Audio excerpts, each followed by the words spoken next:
தீபாவளிக்கு 5 நாட்களே உள்ள நிலையில் ஞாயிறன்று அனைத்து கடைகளிலும் இறுதிக்கட்ட விற்பனை களை கட்டியது. தீபாவளி பண்டிகைக்கு 5 நாட்களே உள்ள நிலையில் புத்தாடை உள்பட தீபாவளி பொருட்கள் விற்பனை விறுவிறுப்பாக நடந்து வருகிறது. சென்னையின் முக்கிய வணிக தளமாக திகழும் தியாகராயர் நகரில் ஞாயிறன்று காலை முதலே மக்கள் கூட்டம் கூட்டமாக தங்கள் குடும்ப உறுப்பினர்களுடன் வந்த வண்ணம் இருந்தனர். புது ரகங்களில் அனைத்து வயதினருக்கும் ஏராளமான துணி ரகங்கள் கிடைப்பதாக பொருள் வாங்க வந்த மக்கள் தெரிவித்தனர். டி நகர்ல வெரைட்டி கிடைக்குது. அது மட்டும் இல்லாம குழந்தைங்க பெரியவங்க எல்லாருக்கும் கிடைக்குது.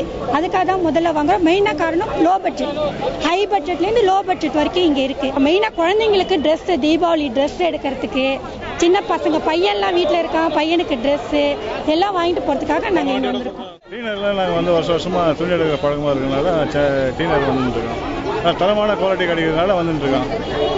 இந்த தீபாவளிக்காக சண்டே எனக்கு லீவ் இருந்தனால வீட்டில் ஃபேமிலியோட ஆயிடுச்சு வந்து ட்ரெஸ் எடுக்கணும்.